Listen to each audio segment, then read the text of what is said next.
बिस्मिल्लाहिर्रहमानिर्रहीम। अस्सलाम वालेकुम। तो आज का हमारा टॉपिक होने जा रहा है वर्ब यानी fail. So question is rise, सवाल पैदा होते हैं कि व्हाट इज वर्ब।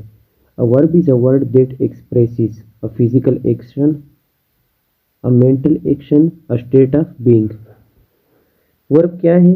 वर्ब क्या जाहिर करता है? जिस्मानी काम हो या अमल हो, जहनी काम या अमल हो, या होने वाली हालत।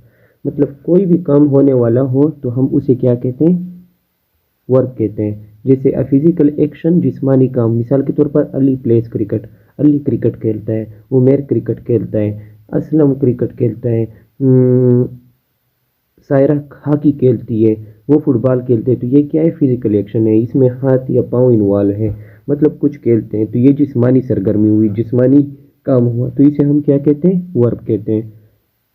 दूसरे जिसमें दिमाग मतलब काम करे, जहनी काम, मेंटल एक्शन, उसे भी हम क्या कहते हैं? वर्ब। मतलब वो सोचता है, वो उसने अंदाज़ा लगाया, उसने मतलब सोच किया। दिमाग से हम जो भी करते हैं, जैसे यहाँ पे एग्जांपल है, सना गेस द राइट नंबर। तो ये क्या हो गया? जहनी काम। इसके अलावा होने वाली हालत, जो स्टेट ऑफ बीइंग, मतलब मिसाल के तौर पर कहते हैं कि शी इज़ अ गर्ल, वो एक लड़की है, या मैं एक लड़का हूँ, या ये एक गाड़ी है, ये हमारा घर है, हम ये हमारा मुल्क है, हमारे मुल्क का नाम अमेरिका है, मिसाल के तौर पर। ये हमारे मुल्क का नाम पाकिस्तान है, हमारे मुल्क का नाम अफगानिस्तान है। तो ये क्या है? होने की हालत। मतलब ये कोई जगह है, मैं हूँ, वो है, वो लड़की है, वो गाय है। तो ये एक हालत है। तो इसे क्या कहते हैं? वर्ब। कोई भी मतलब फिजिकल एक्शन हो सकता है, मेंटल एक्शन हो सकता है, और स्टेट ऑफ बीइंग हो सकता है। ठीक है ना? अभी क्या है? फेल। फेल वर्ब किसी काम या हालत का इजहार करने के लिए इस्तेमाल होता है। यह फेल वर्ब एक लफ्ज़ या अल्फाज का मजमूआ है जो अमल या होने की हालत या हालत की निशानदेही करता है। Verb are use to express an action और स्टेट ऑफ बीइंग। मतलब कोई एक्शन हो या कोई स्टेट हो, स्टेट ऑफ बीइंग हो, वो जाहिर करता है। A verb is a word combination of words that indicates action और स्टेट ऑफ बीइंग और कंडीशन। मतलब कोई भी कंडीशन हो तो वो क्या जाहिर करते हैं? वर्ब। एग्जाम्पल है गो, ईट, कम, मतलब जाना, आना, खाना, पीना, चलना, सुनना, बोलना, ये सब क्या एक है? वर्ब की एग्जाम्पल है। अच्छा, तो अब इम्पोर्टेंस ऑफ वर्ब। वर्ब की अहमियत क्या है? उसके क्या फ़ायदे, उसकी खसूसियत क्या है? Verb is consider is the main part and king of a sentence. Verb को हम जुमले का बादशाह भी कहते हैं, और ये जुमले में बहुत ही मतलब अहम किरदार अदा करता है। Without verbs we can not make a sentence. Verb के हम बगैर हम जो है ना वो जुमला नहीं बना सकते। फ्रेज बना सकते लेकिन जुमला नहीं हो सकता। वन वर्ड सेंटेंस, एक वर्ड का सेंटेंस भी हो सकता है, जैसे कम। किसी को कहना हो कि कम मतलब इधर आओ, तो हम सिर्फ एक ही जुमला मतलब वर्ड कहते हैं कम, लेकिन ये सारा फिक्र होता है, मतलब उनको समझ आ जाती है कि इधर आओ, इसका मतलब है कम, गो, रीड, स्टॉप, रन। तो इन लफ्ज़ों से मतलब जाना, जाओ, लिखो या पढ़ो, राइट, स्टॉप रुको, रन दौड़ो, तो मतलब उसको समझ आ जाता है, एक ही वर्ड में सारा फिक्र समझ आ जाता है। तो वन वर्ड सेंटेंस भी होता है, टू वर्ड सेंटेंस भी हो सकते हैं जिस जो वर्ब पर मुश्तमिल हो। मिसाल के तौर पर कम इन, इधर आओ, या अंदर आओ, गो अवे, बाहर जाओ, रीड इट मतलब इसे पढ़ो, स्टॉप हेयर यहाँ पर रुको, रन फास्ट तेज भागो। तो मतलब दो वर्ड का सेंटेंस भी हो सकते हैं, लेकिन वर्ब का होना ज़रूरी है सेंटेंस में, ये याद रखो। अगर वर्ड मतलब वर्ब नहीं होगा तो ये सेंटेंस भी नहीं हो सकता। थ्री और फोर वर्ड सेंटेंस, ही राइट्स मतलब दो से ज़्यादा लफ्ज़ों के सेंटेंस भी हो सकते हैं। ही राइट्स अ लेटर 10 लफ्ज़ों का भी हो सकते हैं। एक लफ्ज़ का, दो लफ्ज़ का मतलब सेंटेंस हो सकते हैं। We bought a table, Ali goes to school, I like fresh apples, they play hockey. Basic form of verb. तो बेसिक वर्ब के कितने फॉर्म है? 6 फॉर्म है। There are 6 basic form of verb. This forms are follow. एक base form होता है, एक infinitive होता है, एक पास्ट होता है, एक पास्ट पार्टिसिपल होता है, एक प्रेजेंट पार्टिसिपल होता है, और एक गॉड प्ले वो होता है, गेरंट कहते हैं उसे। तो बेस फॉर्म में क्या होता है? जैसे प्ले होता है, प्ले, फिर से इन्फिनेटिव में टू प्ले, मतलब टू उसके साथ उसका इजाफा हो जाता है। पास्ट टेंस में क्या होता है, प्ले से प्लेड बन जाता है। पास्ट पार्टिसिपल में क्या होता है, प्ले प्ले प्लेड, मतलब वही प्लेड बन जाता है। ये ईट एट ईटन, मतलब third form.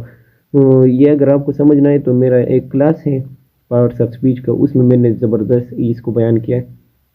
Present participle playing और गवर्न, मतलब ये कुछ एग्जांपल है, 4-5 वो होते हैं। बेसिकली हम 3 ज़्यादा उस पर फोकस करते हैं, मतलब play played played, write wrote written, eat ate eaten, drink drink drunk, 3 पे बहुत फोकस करते हैं। फर्स्ट फॉर्म, सेकंड फॉर्म और थर्ड फॉर्म, जिसको base form, past best form, past form और पास्ट पार्टिसिपल फॉर्म, 3 फॉर्म उन्हें हम कह सकते हैं। अगर इन फॉर्म को स्टडी करना है तो मेरा एक क्लास है पार्ट्स ऑफ स्पीच के नाम से, तो उसको हम देख लीजिएगा।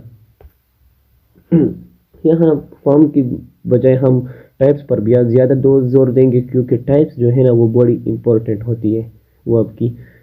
तो लिहाजा स्टार्ट करते हैं। मेरा गला थोड़ा ख़राब है लिए इसलिए मतलब थोड़ा क्लास स्लो होगा, स्लोली मतलब वो कर रहा हूँ। There are various types of verbs, this types are as follow, मतलब ये वेरियस फॉर्म है। सबसे पहले क्या है, एक्शन वर्ब।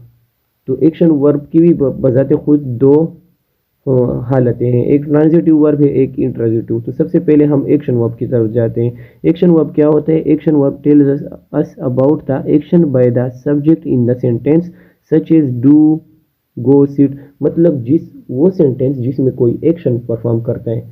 मतलब किसी को आप कहें ना कि खेलो, तो खेलना क्या है, एक्शन है।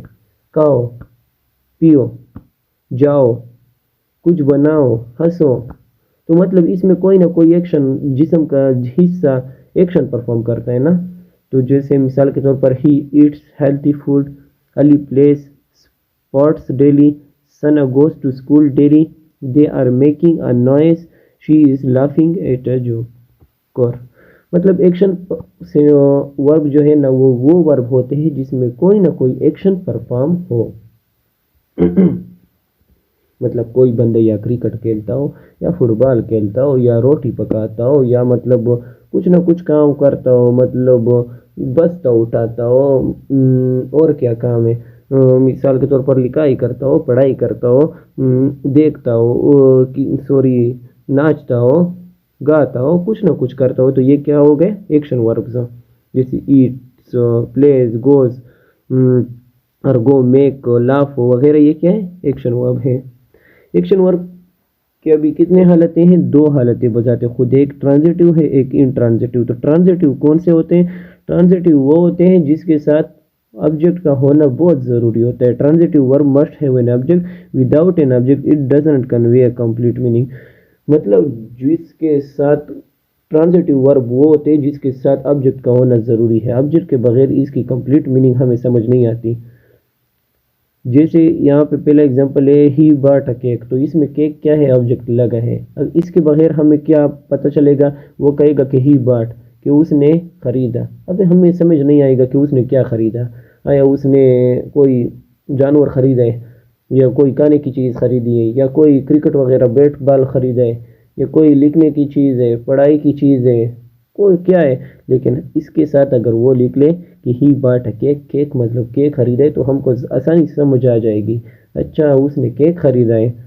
आई पुश्ड द बटन, तो अगर वो सिर्फ कहे कि आई पुश्ड, मतलब मैंने पुश किया, मैंने धक्का लगाया या मैंने मतलब दबाया, तो हम समझेंगे कि क्या दबाया, किसी लड़के को दबाया, किसी जानवर को दबाया, क्या दबाया समझ नहीं आएगी। लेकिन अगर वो कहेगा कि आई पुश द बटन, कि मैंने बटन दबाया, तो हमें आसानी से समझ आ जाएगी। इसी तरह आई रोट द नावल, वो कहता है कि मतलब मैंने नावल लिखा। अगर वो कहता कि सिर्फ आई रोट मैंने लिखा, तो हमें पता नहीं चलता कि वो क्या लिख रहा है, वो कोई हदीस हजूर सल्लल्लाहु अलैहि वसल्लम की लिख रहा है या कोई और चीज़ लिख रहा है या कोई मतलब काम की चीज़ लिख रहा है, सेंटेंसेस लिख रहा है, क्या लिख रहा है। लेकिन उसने यहाँ पे वाजे किया कि आई रोट द नावल, मतलब सिंपल ये है, शी ड्राइव्स अ कार। ये तो एक और एग्जांपल कि मतलब जिस में वो सेंटेंसेस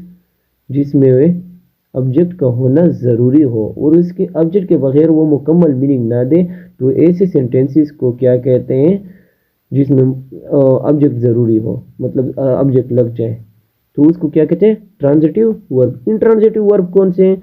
जो intransitive verb doesn't need an object to make the sentence meaning clear। वो sentences मतलब कि ऑब्जेक्ट के बगैर उनकी मीनिंग जो है ना वो क्लियर देता है, और ऑब्जेक्ट भी इसमें नहीं होता। जो ऑब्जेक्ट के बगैर क्लियर मीनिंग देते तो उसे क्या कहते हैं, इंट्रांजिटिव वर्ब। जैसे ही रन्स, वो दौड़ता है, तो हमें पता चल गया कि वो दौड़ता है, पता चल गया ना क्लियरली। शी स्माइल्स, वो हंसती है, तो हमें पता चल जाता है कि वो हंसती है। कोई वो नहीं ज़रूरी है कि वो किस स्टाइल पे हंसती है, मतलब स्टाइल की हमें ज़रूरत नहीं, बस हमें पता चल गया। द डॉग इज़ बार्किंग, कुत्ता भौंक रहा है, कुत्ता भौंक रहा है, तो द डॉग क्या हो गया, सब्जेक्ट हो गया। उसके बाद बार्किंग कोई ऑब्जेक्ट नहीं है। इज हेल्पिंग वर्ब, बार्किंग क्या है, वर्ब है, मेन, ये वर्ब है। तो ये जो है ना, इसके बाद हमने ऑब्जेक्ट की ज़रूरत नहीं है। तो इन ट्रांजिटिव में ऑब्जेक्ट आता है और इन ट्रांजिटिव में ऑब्जेक्ट नहीं आता। समझ आ रही है? सेकंड क्या है, ऑक्सिलरी वर्ब, हेल्पिंग वर्ब। तो an auxiliary verb extends the main verb by helping to show an time tense voice और पॉसिबली। ये क्या होता है, जो मेन वर्ब होता है ना, उससे पहले एक हेल्पिंग वर्ब आता है, ऑक्सिलरी वर्ब। ये मेन वर्ब की मदद करता है, मतलब सेंटेंस को खूबसूरत बनाता है। इसके बगैर सेंटेंस की वो खूबसूरती कायम नहीं रहती।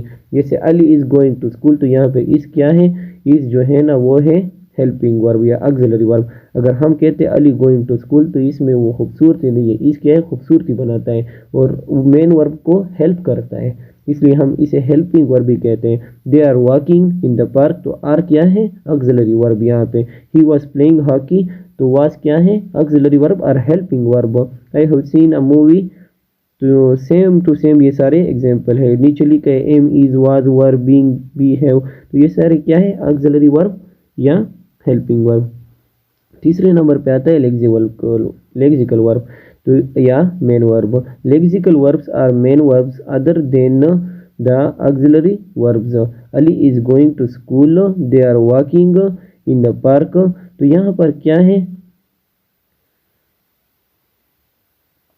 लेक्सिकल जो गोइंग है या वॉकिंग है या प्लेइंग है, तो इसमें आईएनजी का इजाफा हुआ है ना, तो इसको हम लेक्सिकल वर्ब भी कह सकते हैं, मेन वर्ब भी कहते हैं। समझ आ रही है ना? ऑक्सिलरी वर्ब के अलावा जो वर्ब है तो उसे क्या कहते हैं, मेन वर्ब या लेक्सिकल वर्ब। इज है, आर है वगैरह, उसके बाद जो आ रहा है उसकी क्या कहते हैं, हेल्पिंग मेन वर्ब या लेक्सिकल वर्ब। जो हेल्पिंग वर्ब होते हैं ना उसके बाद वर्ब आते हैं, तो उसे क्या कहते हैं, मेन वर्ब भी वही, मतलब मेन वर्ब है, लेकिन इसको लेक्सिकल वर्ब भी हम कह सकते हैं। स्टेटिव वर्ब क्या है, state verb. Stative verbs are verbs which we use to define a situation or state in the sentence। मतलब स्टेटिव वर्ब और state verb is non action verb. ये क्या होते हैं, बेसिकली नॉन एक्शन वर्ब होते हैं। मतलब एक्शन वर्ब में हम या दौड़ते या खाते या पीते कोई एक्शन परफॉर्म होती है, यहाँ कोई एक्शन परफॉर्म नहीं होता। जैसे आई एम एट होम, तो एम कोई एक्शन परफॉर्म नहीं करता, मैं घर पर हूँ, तो मतलब ये कोई मतलब स्टेटिक फॉर्म में है, कोई एक्शन परफॉर्म नहीं करता। शी बिलीव्स इन फेयरीज, मतलब वो परियों पर भरोसा करती है, तो यहाँ पर भी कोई वो नहीं वो हो रहा, एक्शन नहीं हो, भरोसा करती है। भरोसा करना कौन सा एक्शन है। ही फील्स, वो महसूस करती है। रिलेटेड, तो महसूस करना भी कोई एक्शन नहीं है बल्कि स्टेटिक फॉर्म है। इस तरह और भी बहुत से, तो स्टेटिक फॉर्म और स्टेट फॉर्म में कौन क्या होता है, एक्शन परफॉर्म नहीं होता। डायनेमिक वर्ब क्या है, dynamic verbs are verbs which we use to show an action, process or sentence instead of a state. यहाँ पर एक्शन परफॉर्म होता है, मतलब वो गा रही है, वो खेल रहे हैं, वो मेकिंग, वहाँ पे स्टेटिव में कोई एक्शन परफॉर्म नहीं हो रहा था, यहाँ पर परफॉर्म होता है। फाइनाइट वर्ब में क्या होता है, finite verb is a verb which we use along with the given subject in a sentence। The verb justifies the state of subject। Finite verbs change the form when there is a change in the number of person of subject।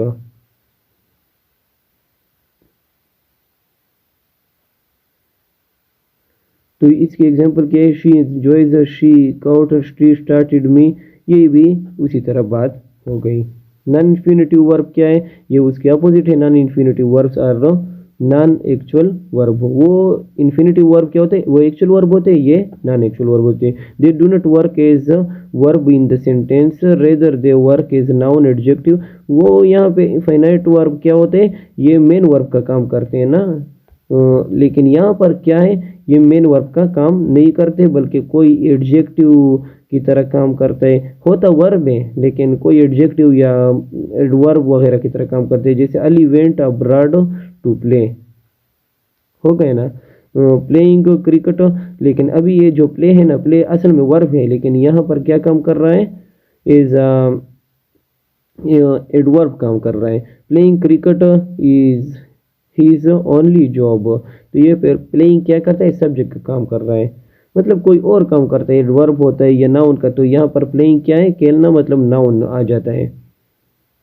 Playing cricket एक ही word हो गया ना, तो playing cricket, cricket खेलना क्या हो गया, noun की जगह मतलब काम करता है। या है बेसिकली क्या, प्लेइंग वर्ब है लेकिन यहाँ का नाउन होना चाहिए, नाउन की जगह इसने काम किया। तो ये क्या हो गया, non finite verb. Regular verb क्या होते हैं, मतलब जिसमें फर्स्ट और सेकंड फॉर्म सेकंड और थर्ड फॉर्म में सिर्फ डी और ईडी का इजाफा हो तो इसे रेगुलर वर्ब कहते हैं। Verb whose past simple and past participle are found simply by adding D और डी, मतलब ED to it is called regular verb. Regular verb में हम क्या करते हैं, सिर्फ ईडी और ईडी का या डी या ईडी का इजाफा करते हैं।